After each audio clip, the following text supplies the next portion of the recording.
বক্তা হিসাবে এত সম্মান কেউ একটা কাফন বাড়াইয়াও দিবে না। তুমি একটা শ্রোতা, গরিবের সন্তান, গরিব হওয়ার কারণে একটা কাফন কেউ কমাইয়াও দিবে না। আমি এত বড় দামি বক্তা, এই জন্য আমাকে আমেরিকান মখমলের চাদর আলাদা করে দিবে না।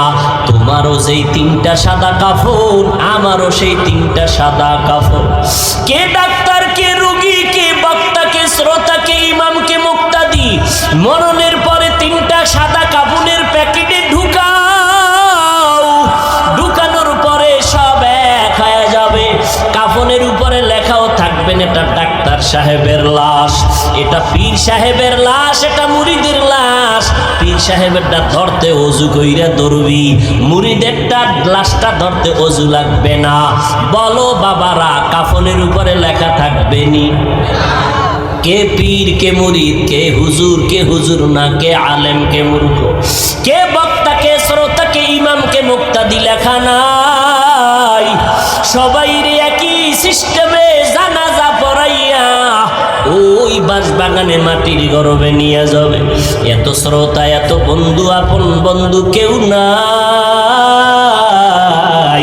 যেই বন্ধু আমার সাথে 1 মিনিট কথা না বললে খানা খায় না, আমার মরণের খবর পাইয়া সাথে সাথে বন্ধু তার মোবাইলের থেকে আমার নাম্বারটারে ডিলিট করে ফেললো। ঠিক নেই? নাম্বারটা ডিলিট করে ফেললো। আম্মাজান 2 দিন কান্না করবে, আব্বাজান কান্না করবে। এবার কবরের মধ্যে রাখার পরে এখন কেউ নাই। কেউ কবরে রাখার পর মায়ার নবী বলেন উম্মতের দল সবাই চলে যাবে। মাটি দেওয়ার পরে 2 জন ফেরেশতা সবার কবরে আসবে। 3টা প্রশ্ন সবার বেলায় করা হবে। হিন্দু মুসলমান হুজুর যে লাইনের হোক না কেন, প্রশ্ন 3টা রেডি করে নাও। এই প্রশ্নের জবাব যারা দিতে পারবে তাদের কবর হবে জান্নাত, যারা দিতে পারবে না তাদের কবর হবে জাহান্নাম। রবের পরিচয় দাও, ধর্মের পরিচয় দাও, রাহমাতুল্লিল আলামিনের পরিচয় দাও। এই 3টা প্রশ্নের জবাব কারা দিতে পারবে? আমি হুজুর হইয়া দিতে পারবো তার কোনো গ্যারান্টি নাই রে বাবা।